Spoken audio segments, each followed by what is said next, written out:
উদ্যোক্তা পুরস্কার 2024 পেয়েছেন, তাদেরকে আমি আন্তরিক অভিনন্দন জানাই, শুভেচ্ছা জানাই এবং আমি বলি আগামী দিনে আরও ভালোভাবে আপনারা এগিয়ে যান এবং আরও নতুন নতুন উদ্যোক্তা তৈরি হোক, যাদেরকে আরও বেশি করে আমরা পুরস্কার দিতে পারি। বাংলাদেশ আমাদের প্রিয় মাতৃভূমি। আমরা স্বাধীন রাষ্ট্র পেয়েছি, স্বাধীন জাতি হিসেবে মর্যাদা পেয়েছি।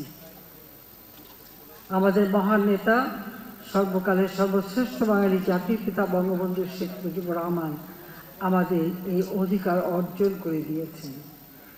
নিজের জীবনকে উৎসর্গ করে বাংলাদেশের মানুষের ভাগ্য পরিবর্তনের জন্য তিনি আজীবন সংগ্রাম করেছেন। সেই 1948 সালে মাতৃভাষায় কথা বলার অধিকার আদায়ের সংগ্রাম থেকে শুরু করে মহান মুক্তিযুদ্ধের বিজয় অর্জন ও যুদ্ধ বিধ্বস্ত বাংলাদেশ গড়ে তুলে মাত্র 3 বছর করা হয়। একই সাথে হত্যা করা হয় আমার মাকে। আমার মা বেগম ফজিলাতুন্নেসা মুজিব সারা জীবন আমার বাবার পাশে ছিলেন। হত্যা করে আমার 3 ছোট ভাই, মুক্তিযোদ্ধা ক্যাপ্টেন শেখ কামাল, মুক্তিযোদ্ধা লেফটেন্যান্ট শেখ জামালকে এবং ছোট্ট ভাইটি যার বয়স ছিল মাত্র 10টি বছর, সেই 10 বছরের ভাইকেও রাসেলকে নির্মমভাবে হত্যা করে। কামাল জামালের নবপরিণীত বধূ সুলতানা এবং রোজি, তাদেরকে নির্মমভাবে হত্যা করে। আমার একমাত্র চাচা শেখ আবু নাসের মুক্তিযোদ্ধা ছিলেন, পঙ্গু ছিলেন, তাকেও ঘর থেকে দল ছাড়েনি। ঠিক একইভাবে আমার মেজফুর বাড়ি, সিদ্ধপুর বাড়িও আক্রমণ করে সেখানে হত্যাকাণ্ড চালানো হয়। প্রায় 18 জন সদস্য এবং আমার বাবা, রাষ্ট্রপতির মিলিটারি সেক্রেটারি জামিল উদ্দিন ও পুলিশ অফিসার সিদ্দিকুর রহমানকেও নির্মমভাবে হত্যা করে। 15 আগস্টে যারা শাহাদাত বরণ করেছেন তাদের আমি স্মরণ করি, তাদের আত্মার মাগফিরাত কামনা করি। বাঙালি জাতির ভাগ্য পরিবর্তনের জন্য বঙ্গবন্ধু শেখ মুজিব সবসময় সক্রিয় ছিলেন। 1954 সালে যুক্তফ্রন্ট মন্ত্রিসভায় তিনি মন্ত্রী ছিলেন। তখনই এই অঞ্চলে, বিশেষ করে আমাদের এই পূর্ব বাংলায় যাতে শিল্প গড়ে উঠতে পারে সেই উদ্যোগও তিনি নিয়েছিলেন। যদিও সে সরকার বেশি টিকেনি, পাকিস্তানিদের নানা চক্রান্তে অল্প সময়ের মধ্যে এখানে এমার্জেন্সি ঘোষণা করা হয় এবং প্রাদেশিক মন্ত্রিসভা ভেঙে দেওয়া হয়। এরপর 1956 সালে তিনি আবার আওয়ামী লীগ সরকার গঠন করে। জাতির পিতা বঙ্গবন্ধু শেখ মুজিব তখন বাণিজ্য, শিল্প, শ্রম, ভিলেজের মন্ত্রীর দায়িত্ব পান। তিনি সবসময় ক্ষুদ্র ও কুটির শিল্প মাধ্যমে আমাদের দেশের মানুষের কর্মসংস্থান সৃষ্টির উদ্যোগ নিতে নেন এবং এই সময় তিনি একটা মুখ্য ভূমিকা পালন করেছিলেন যাতে আমাদের দেশে ক্ষুদ্র কুটির শিল্প আইন প্রণয়ন হয়। সে আইনও তিনি এনেছিলেন এবং সে আইন পাশ হয়। তিনি চেয়েছিলেন দেশজ উৎপাদন বৃদ্ধি পাবে, কর্মসংস্থান ব্যাপকভাবে সৃষ্টি হবে, দারিদ্র্য বিমোচন হবে এবং মানুষ উন্নত জীবন পাবে।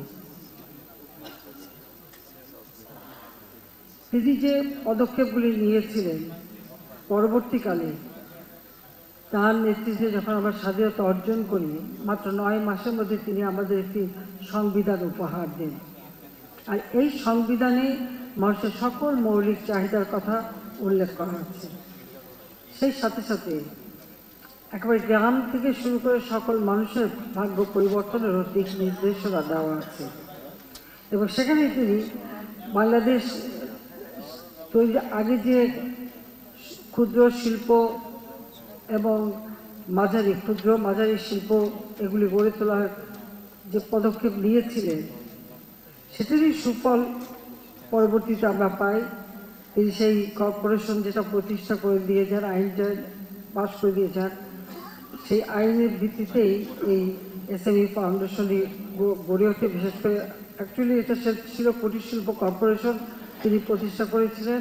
আর স্বাধীনতার পর তিনি কিন্তু এই ক্ষুদ্র কুটির ও মাঝারি এবং অন্যান্য শিল্প যাতে গড়ে ওঠে সেদিকে লক্ষ্য রেখে গ্রাম এবং শহরের মানুষের বৈষম্য যাতে কমে যায়, গ্রামের মানুষও যেন নাগরিক সুবিধা পায় এবং কর্মসংস্থানের ব্যাপক সৃষ্টি হয়, সেই পদক্ষেপ তিনি নিয়েছেন এবং আমাদের সংবিধানেও সেই দিক নির্দেশনা রয়েছে। এবং আমাদের শিক্ষা নীতিমালা প্রণয়নের জন্য বিশিষ্ট বৈজ্ঞানিক ডক্টর কুদরতি খোদার নেতৃত্বে একটি শিক্ষা কমিশন গঠন করে, সেখানেও এই নির্দেশনা ছিল যে সেই শিক্ষাটা হবে কর্মমুখী এবং মানুষের ভাগ্য পরিবর্তনের লক্ষ্যে। দুর্ভাগ্যের বিষয় হলো জাতির পিতা সব কাজ সম্পন্ন করতে পারলেন না। ৭৫-১৫ আগস্টকে নির্মমভাবে হত্যার পর যারা ক্ষমতা এসেছে তারা এই বাংলাদেশের মানুষের বিশেষ করে আর্থসামাজিক উন্নয়নের দিকে কোনো দৃষ্টি তাদের ছিল না। ২১ বছর পরে আওয়ামী লীগ সরকারে আসে, আর আমরা সরকারে আসার পরে আমাদের পদক্ষেপ হয় কর্মসংস্থান সৃষ্টি, শিক্ষার হার বৃদ্ধি করা, কারিগরি শিক্ষাকে আরও বেশি সুযোগ দেওয়া এবং আমাদের শিল্প কলকারখানার ক্ষেত্রে ক্ষুদ্র মাঝারি হস্তশিল্প এগুলির জন্য বেশি গুরুত্ব পায়, যাতে অধিক মানুষ কর্মসংস্থানের সুযোগ পেতে পারে।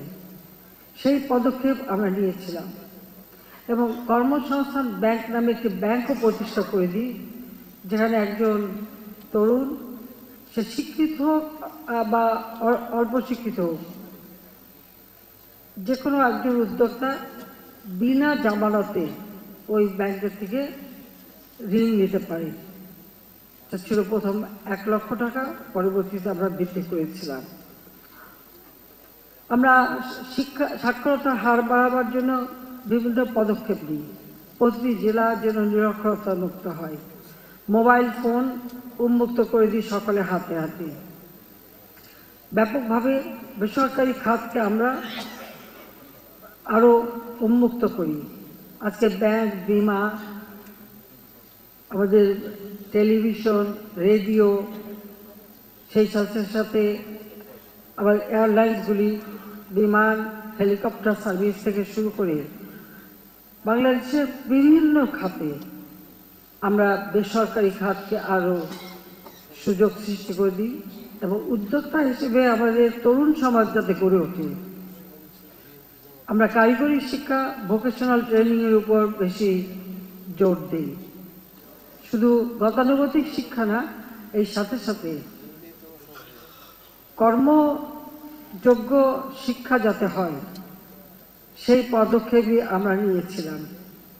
তবে সেবার এমনকি বিদ্যুৎ উৎপাদন থেকে শুরু করে আমরা সব কিছু কিন্তু বেসরকারি, সরকারি সাথে বেসরকারি খাত আমরা দেই একটাকে লক্ষ্য নিয়ে আরো ব্যাপকভাবে যাতে কর্মসংস্থান তৈরি হয়, মানুষের কাজ করার সুযোগ হয়। খালি উৎপাদন করলেই হবে না, উৎপাদনের সাথে সাথে উৎপাদিত পণ্য বাজারজাত করার যে সুযোগ, সেই সুযোগটাও যাতে সৃষ্টি হয় সেটাও আমরা পদক্ষেপ নিয়েছিলাম। আমাদের সংবিধানে ১৩ অনুচ্ছেদে অর্থনৈতিক যে নীতিমালা ঘোষণা করা আছে, সেখানে সরকারি খাত, সমবায় খাত এবং বেসরকারি খাত, ৩টি খাতকেই কিন্তু সমানভাবে গুরুত্ব দেওয়া আছে। আর সেটা অনুসরণ করি আমরা আমাদের কর্মপরিকল্পনা নিই এবং পদক্ষেপ নিই। কিছু শুভফল দেশের মানুষ পেতেও শুরু করে। তবে ২০০১-এ আর আমরা সরকারে আসতে পারলাম না, কারণ সেটাও কারণ ছিল আমাদের গ্যাস অন্য দেশে বিক্রি করতে হবে। আমি দেশ বিক্রি করে ক্ষমতায় আসব, এটা আমার কখনো চিন্তা ছিল না। আমি বঙ্গবন্ধু শেখ মুজিবের মেয়ে, ক্ষমতার লোভে নিজের সম্পদ অন্যের হাতে তুলে দিই, তাই কখনো রাজি ছিলাম না। যে কারণে আমি আসতে পারিনি, তাতে আমার কোনো আফসোস নেই। যাও, এরপর ৮ বছর পরে আবার সরকারে আসি, যেখানে দেশে খাদ্যের স্বয়ংসম্পূর্ণ করে রেখে গিয়েছিলাম, যেখানে মানুষের কর্মসংস্থান সৃষ্টি করেছিলাম, চিকিৎসা সেবা মানুষের দোরগোড়ায় পৌঁছে দেওয়ার জন্য কমিউনিটি ক্লিনিক করে দিয়েছিলাম, সেখানেও অনেকের কর্মসংস্থান হতো। ডিজিটাল বাংলাদেশ গড়ে তোলা, সব কম্পিউটার শিক্ষা দেওয়া, সেই ব্যবস্থা আমরা করেছিলাম। সেখান থেকে দেশ অনেক পিছিয়ে গিয়েছিল। যা 2009-8 নির্বাচনে আমরা জনগণের ভোটে বিপুলভাবে বিজয় অর্জন করি, কারণ সেই নির্বাচনে আওয়ামী লীগ এককভাবে পেয়েছিল 233টা সিট, বিএনপি জামাত 20 দলীয় জোট পেয়েছিল মাত্র 30টা সিট এবং অন্যান্য জোটগুলি মিলে বাকি সিট।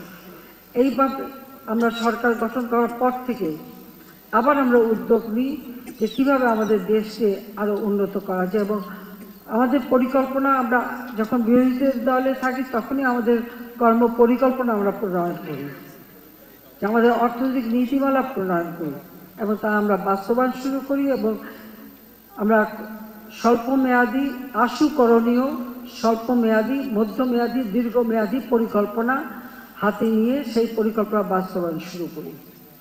এটুকু দাবি করতে পারি, গত সেই 2009 থেকে 2024 অন্তত 23 পর্যন্ত আমি বলবো যে আজকের বাংলাদেশ কিন্তু বদলে গেছে, বদলে যাওয়া বাংলাদেশ।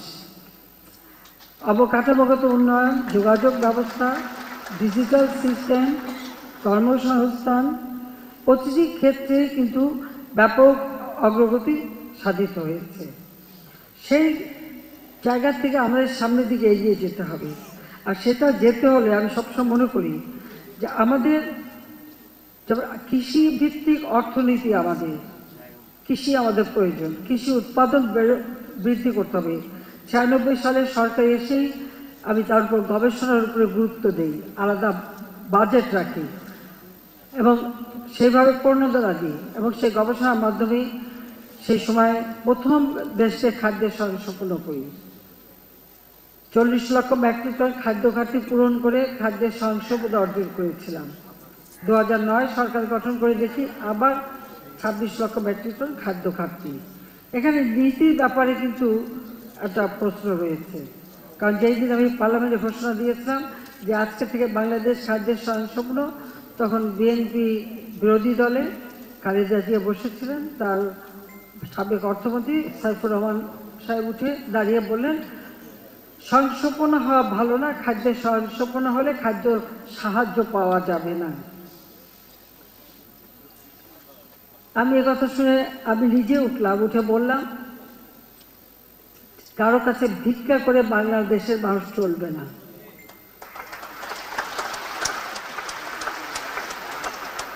জাতির পিতা বঙ্গবন্ধু শেখ মুজিব বলেছেন, ভিক্ষুক জাতির কোনো ইজ্জত থাকে না, আমরা সম্মান নিয়ে চলতে চাই। আর তিনি যুদ্ধবিধ্বস্ত দেশ যখন গড়ে তোলেন তখন তো বলেইছিলেন যে আমার মাটি আছে, মানুষ আছে, এই সোনার মাটি আর সোনার মানুষ দিয়েই তো আমার যুদ্ধবিধ্বস্ত দেশ আমি গড়ে তুলব। অনেক বিদেশি সংস্থা, অনেক সাংবাদিক এই প্রশ্নটা তাকে করতো এবং তিনি সবসময় এই উত্তরই দিতেন। আমি বিশ্বাস করি যে মানুষের কর্মক্ষমতা, মানুষের উদ্যম, মানুষকে যদি আমরা কাজে লাগাতে পারি, এই সোনার মানুষগুলি তো উপযুক্ত হবে এবং আমাদের সোনার বাংলা গড়ে তুলবেন।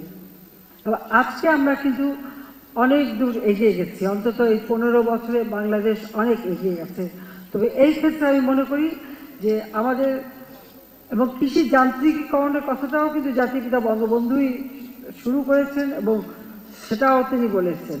আমরা এখন সেই কৃষি যান্ত্রিকীকরণ করার সাথে সাথে আমরা খাদ্য উৎপাদন, আমাদের কৃষিজাত পণ্য যেগুলি আমাদের উৎপাদন করলে আমাদের অর্থনীতিতে কাজে লাগবে এবং তারই ভিত্তিতে শিল্পায়ন।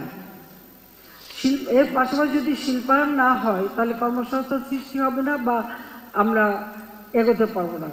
আমরা সেই শিল্পায়নের দিকেই নজর দিয়েছি। আজকে আমাদের ক্ষুদ্র উদ্যোক্তা জানান, আমি যখন কৃষি যান্ত্রিকীকরণের কথা বলছি তখন কিন্তু অনেক ক্ষুদ্র যন্ত্রাংশ প্রয়োজন হবে।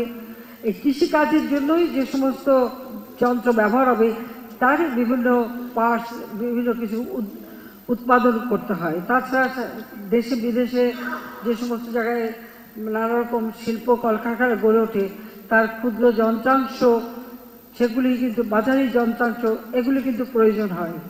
আমাদের দেশে কিন্তু আমরা যদি ভালোভাবে ট্রেনিং দিই আমরা সেইগুলি তৈরি করতে পারি এবং পৃথিবীর বহু দেশে আমরা রপ্তানিও করতে পারি। আর আমার নিজের দেশেও আমি মনে করি বাজার সৃষ্টি হবে। যত আমার দেশের মানুষের ক্রয় ক্ষমতা বাড়বে ততই বাড়বে। এই জন্য আমরা শিল্প খাতে এখন 100টা অর্থনৈতিক অঞ্চল করে দিচ্ছি, সেখানে বিনিয়োগ আমরা চাচ্ছি, কিন্তু আমি শুধু বিদেশি বিনিয়োগ চাই না, আমি দেশি বিনিয়োগ চাই। এবং এই 100টা অর্থনৈতিক অঞ্চলের মধ্যে 80টা ইতিমধ্যে জায়গা আমরা নেওয়া আছে। তা আমি মনে করি আমাদের এসএমই ফাউন্ডেশনের জন্য যারা উদ্যোক্তা এককভাবে বা যৌথভাবে এই 100টা শিল্প অঞ্চলের বিভিন্ন অঞ্চলে কিন্তু তারা জায়গা নিতে পারেন এবং সেখানে উদ্যোক্তা হিসেবে শিল্প গড়ে তুলতে পারেন। নীতিসমূহ গ্রহণ করেছি, যার ফলে নতুন বিনিয়োগ হচ্ছে এবং পাশাপাশি ক্ষুদ্র মাঝারি শিল্পের বিকাশও দেখা দিচ্ছে। এবং বিশেষ করে আমি খুব আনন্দিত যে আজকে এখানে দেখা যাচ্ছে আমাদের এই এসএমই ফাউন্ডেশনে উদ্যোক্তা 60% নারী। আমি আমার বোনদেরকে আন্তরিক অভিনন্দন জানাই, কারণ সমাজের একটা অংশকে বাইরে রেখে সেই সমাজ কখনো উঠতে পারে না, এগিয়ে যেতে পারে না। তা আমাদের দেশে নারী পুরুষ সকলকেই যদি আমরা উদ্যোক্তা হিসেবে তৈরি করতে পারি তাহলে সমানভাবে দেশটা দ্রুত উন্নত হবে, এটাই আমরা বিশ্বাস করি। এটা জাতির পিতাও বিশ্বাস করতেন।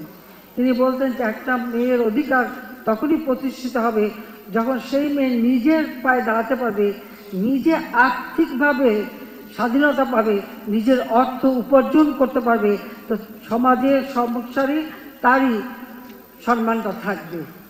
এই জন্য নারী উদ্যোক্তা আমাদের দরকার। অবশ্য এখানে আরেকটা কথাও বলতে পারি, যেহেতু আমরা নারী উদ্যোক্তাদের জন্য বিশেষ সুবিধা দিচ্ছি, এসএমই ফাউন্ডেশনেও বিশেষ সুবিধা দেওয়া হচ্ছে, তাহলে তো আমি মনে করি যে আমাদের পুরুষরাও ঘরের বোন নামে বা বোনের নামে কারো নামে এই এসএমই ফাউন্ডেশনে যুক্ত হতে পারেন। এই সুযোগটা আপনারাও নিতে পারেন, সবাই নিতে পারেন, সেদিক দিয়েও কিন্তু ভালো সুযোগ আছে। তো এটা একটু পরামর্শ দিয়ে রাখলাম আর কি। কারণ অন্য কোনো জায়গায় তো 4% সুদে ঋণ পাওয়া যাবে না, কিন্তু এসএমই ফাউন্ডেশনে তো পাওয়া যাচ্ছে। আপনারা যারা পুরুষরা তারাও কিন্তু খুব ভালোভাবে এই সুযোগটা কাজে লাগাতে পারেন, বিশেষ করে আমাদের যুব সমাজকে বলবো।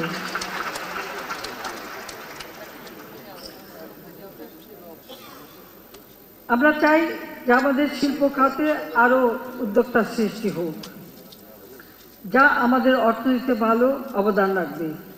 আজকে 2007-08 অর্থ বছরে জিডিপিতে শিল্প খাতের অবদান ছিল মাত্র 17.77%।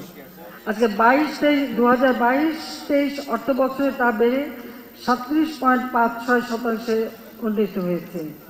শুধু জিডিপিতে অবদান বৃদ্ধি না, অর্থনীতির প্রায় প্রতিটি সূচকে বাংলাদেশ আজকে এগিয়ে যাচ্ছে।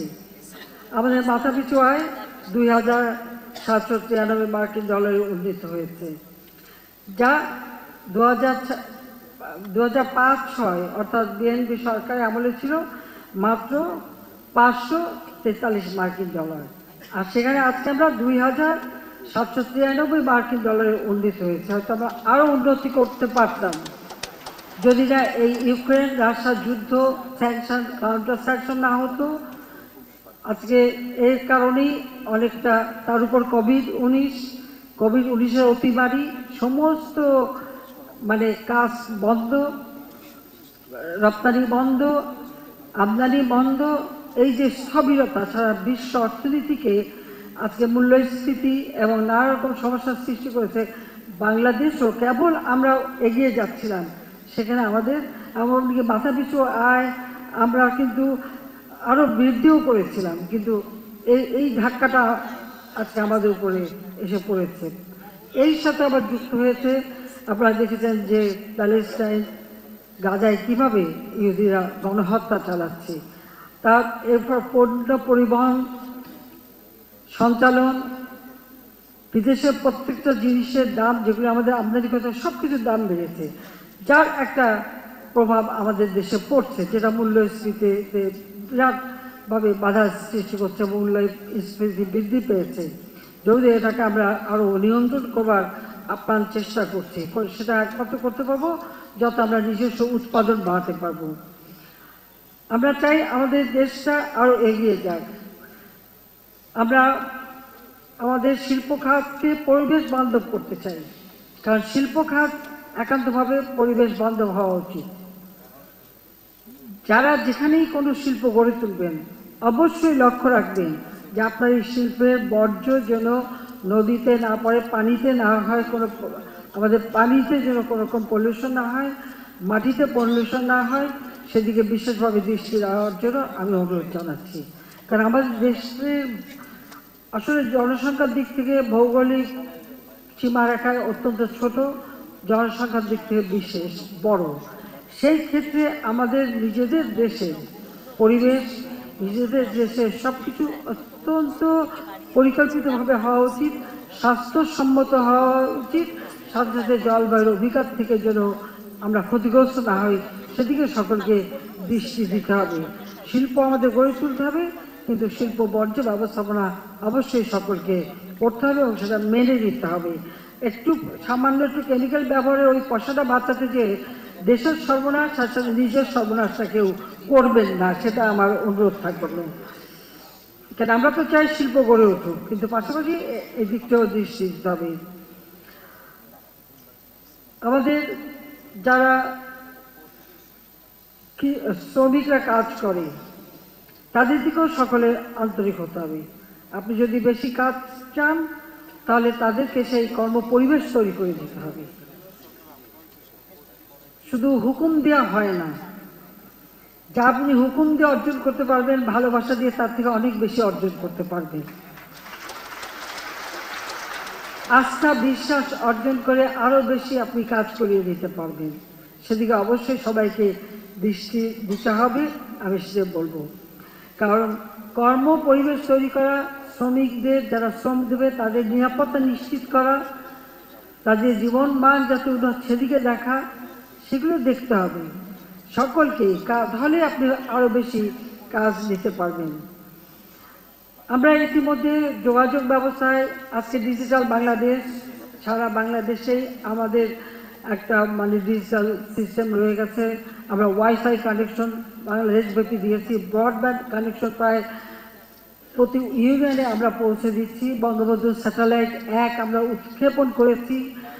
ভারতের সাথে আমাদের যে ল্যান্ড বাউন্ডারি সমস্যা ছিল, যেটা আইন জাতিপিতা করে দিয়ে গিয়েছিলেন, কিন্তু পরবর্তীতে যারা সরকার এসেছিল, জিয়া সরকার, এরশাদ সরকার, খালেদা জিয়া সরকার, কেউ এটা কোনো উদ্যোগ নেয়নি। আমি আসার পর আমরা সেটাও সমাধান করেছি। আমাদের বিশাল সমুদ্র সীমা, সেই সমুদ্র সীমা আইন 1974 সালে জাতির পিতা বঙ্গবন্ধু শেখ মুজিব করে যান। কিন্তু আমাকে ভাবতে অবাক লাগে যে যারা 75 পর সরকার এসেছিল, জিয়াউর রহমান, এরশাদ, খালেদা জিয়া, তারা কোনোদিনই আমাদের যে সমুদ্র সীমা আমাদের অধিকার আছে এই কথাটাও তাদের মুখে উচ্চারিত হতে শুনি নাই।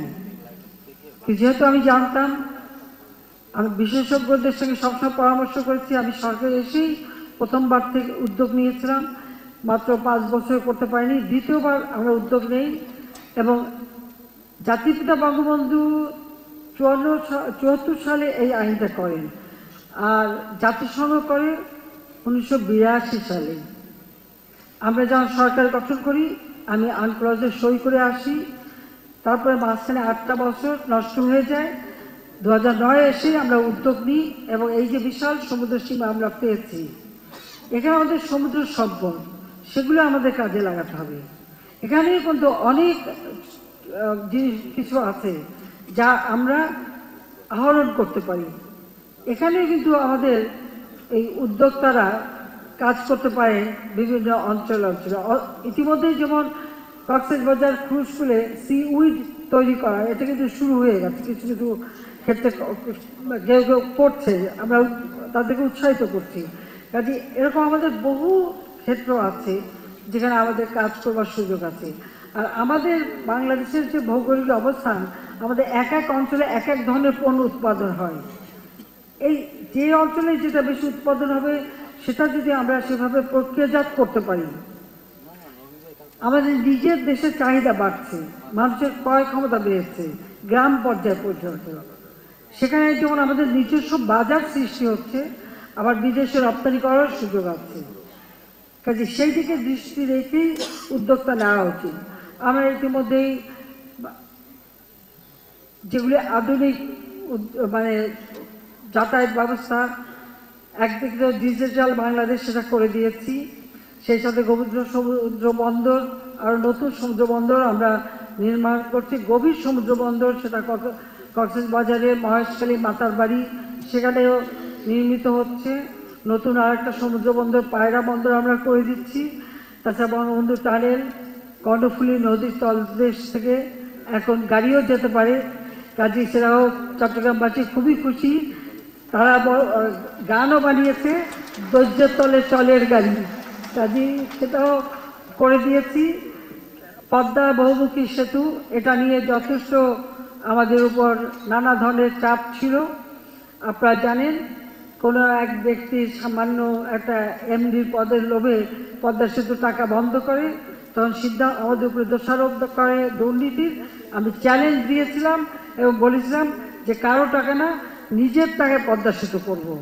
আজকে আমরা নিজের অর্থে পদ্মা সেতু পেরেছি, এই জন্য আমি দেশবাসীর প্রতি কৃতজ্ঞতা জানাচ্ছি। আজকে পদ্মা সেতু নির্মাণের ফলে কর্মক্ষেত্র প্রসারিত হয়েছে, আপনাদের পুরো দক্ষিণ অঞ্চল সংযুক্ত হয়েছে। আজকে দক্ষিণ অঞ্চল সবসময় অবহেলিতই ছিল, প্রায় 21টা জেলা আজকে সংযুক্ত। 96 সালে সরকারে যখন আসি তখন আমরা যমুনা নদীর উপর বঙ্গবন্ধু সেতু করে দিয়েছিলাম, সেখানে রেল লাইন, বিদ্যুৎ, গ্যাস লাইন সহ। আবার সেখানে অবশ্য এখন আলাদা রেল লাইনও হচ্ছে। আর পদ্মা সেতুতে রেল এবং প্রতিটি ইউটিলিটি অর্থাৎ ওয়াইফাই কানেকশন, সেখানে বিদ্যুতের লাইন, সেখানে গ্যাসের লাইন সব কিছু আমরা করে দিয়েছি। কাজে সেই ক্ষেত্রে আমি বলবো যে আজকে বিশাল কর্মক্ষেত্র উন্মুক্ত হয়ে গেছে। কাজে আমাদের ওই পদ্মার ওপারে দেশ যে জেলাগুলি বা ইউনিয়নগুলি, সেখানকার মানুষেরও আর্থসামাজিক উন্নতি হচ্ছে, সেখানেও বিনিয়োগের বিরাট সুযোগ এসে গেছে। আর এসব এলাকা আমার মনে হয় এসএমই আরও বেশি কাজ করতে পারে এবং এরা অনেক উদ্যোক্তা সৃষ্টি করতে পারে, যে সুযোগটা আগে তারা পেত না। টেলিফোনগুলি অ্যানালগ থেকে আমরাই ডিজিটাল করেছিলাম, আজকে মোবাইল ফোন সকলের হাতে হাতে। আওয়ামী লীগ সরকারই এটা দিয়ে গেছে সকলের হাতে। আমরা চাই আমরা শিল্প খাতে আধুনিক প্রযুক্তি ব্যবহার করব, পিছিয়ে না, সামনের দিকে এগিয়ে যেতে চাই এবং কর্মসংস্থানের সুযোগ আবার যাতে নষ্ট না হয়। কারণ এই যে চতুর্থ শিল্প বিপ্লব, এটা যদিও বলা হচ্ছে যে ডিজিটাল পদ্ধতিতেই সব হবে, কিন্তু সেখানে কিন্তু উদ্যোক্তা লাগবে, কাজের লোক লাগবে।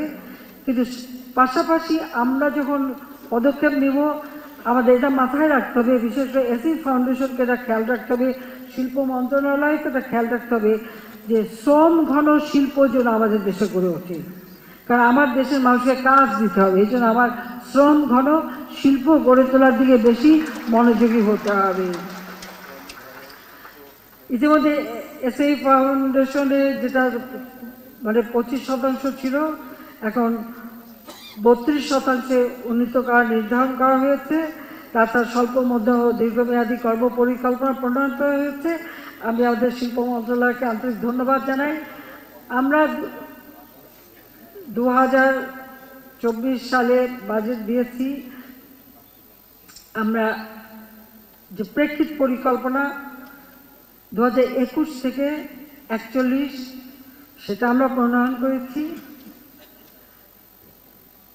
2009 সরকার গঠন করে আমরা 2010 থেকে 21 প্রেক্ষিত পরিকল্পনা প্রণয়ন করে সেটা আমরা বাস্তবায়ন করেছি এবং এই 21 সাল যখন আমরা জাতির পিতার জন্মশতবার্ষিকী এবং স্বাধীনতা সুবর্ণ জয়ন্তী পালন করছি, তখনই বাংলাদেশ স্বল্পোন্নত দেশের মর্যাদা পেয়েছে। এই যে বাংলাদেশে 1% এক ধাপ আমি উপরে উঠলাম,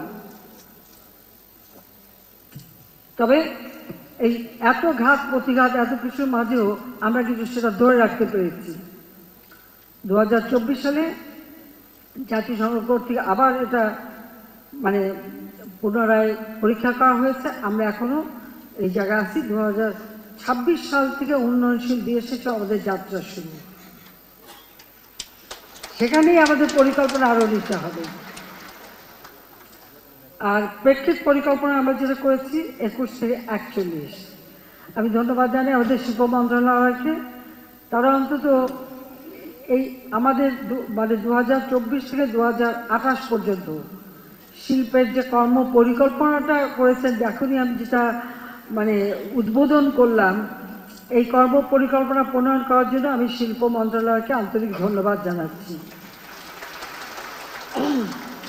এভাবে যদি আমাদের প্রত্যেক মন্ত্রণালয় করে তাহলে আমার মনে হয় আমাদের উন্নয়নের কাজটা আরও ত্বরান্বিত আমরা করতে পারবো, সেটা আমি বিশ্বাস করি।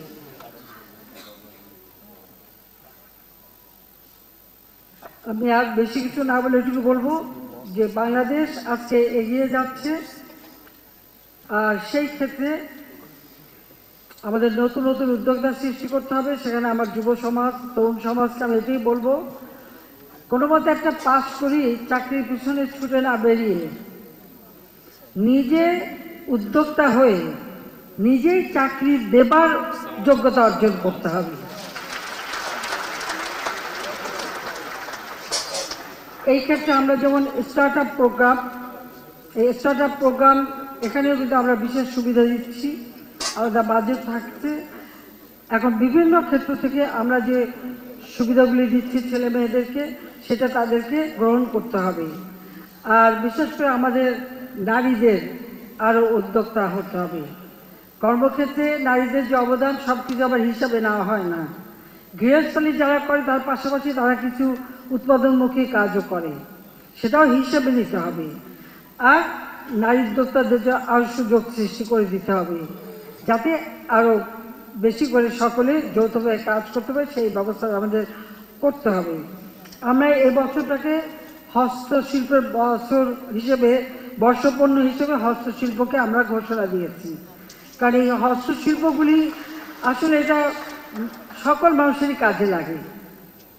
এমনকি আপনার ঘর বাড়ি সাজানো থেকে শুরু করে, দোকানপাট সাজানো শুরু করে, অফিস আদালত সাজানো শুরু করে, নিজেদেরও ছেলে মেয়ে সকলেই প্রত্যেক কাজে লাগতে পারে। এবং এটা সবচেয়ে বড় কথা যে মানুষের ভিতরে যে মেধা আছে সেটা কিন্তু বিকশিত হয়।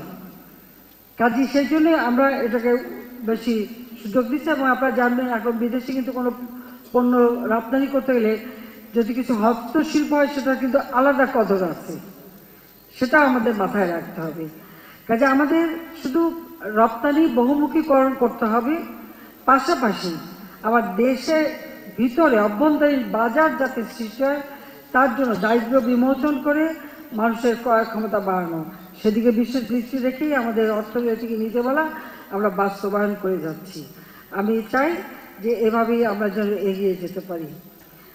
আমি আবারও এই মেলা যেটা আয়োজন করা হয়েছে, এটা বিভিন্ন প্রান্তে ছড়িয়ে ছিটিয়ে থাকা ক্ষুদ্র, মাঝারি এবং হস্তশিল্প সব কিছু প্রদর্শনী হবে, যা আমি মনে করি মেলার মাধ্যমে দেশের মানুষরা জানতে পারবে, আরও বেশি মানুষ উৎসাহিত হবে, আরও উদ্যোক্তা তৈরি হবে। এবং আমাদের এই মেলার মাধ্যমেই আমাদের এসএমই ফাউন্ডেশন আরও কার্যকর ভূমিকা রাখতে পারবে। আমাদের দেশের সীমানা ছাড়িয়েও বিদেশেও রপ্তানি করার যোগ্যতা অর্জন করতে পারবে বলে আমি বিশ্বাস করি, যা আমার দেশে আরও কর্মসংস্থান সৃষ্টি করবে। এসএমই খাতের উন্নয়নে আমাদের ঐতিহ্যবাহী পণ্যের পাশাপাশি উন্নত বিশ্ব ভোক্তাদের চাহিদা শতভাগ রপ্তানিমুখী পণ্য উৎপাদনে আরও মনোনিবেশ করতে হবে। ইতিমধ্যে আমরা আমাদের সারা বাংলাদেশে আমাদের যারা মানে আমাদের কূটনৈতিক মিশন যেগুলি আছে, অ্যাম্বাসি আছে, তাদেরকে আমি নির্দেশ দিয়েছি এখনকার কূটনীতি এটা শুধু মানে পলিটিক্যাল ডিপ্লোম্যাসি না, এটা ইকোনমিক ডিপ্লোম্যাসি হবে। অর্থাৎ তাদেরও পদক্ষেপ নিতে হবে যে যে দেশে আছেন সেই দেশের চাহিদা কী, সেই চাহিদা অনুযায়ী কোন কোন পণ্য আমরা উৎপাদন করতে পারি, আমরা রপ্তানি করতে পারি।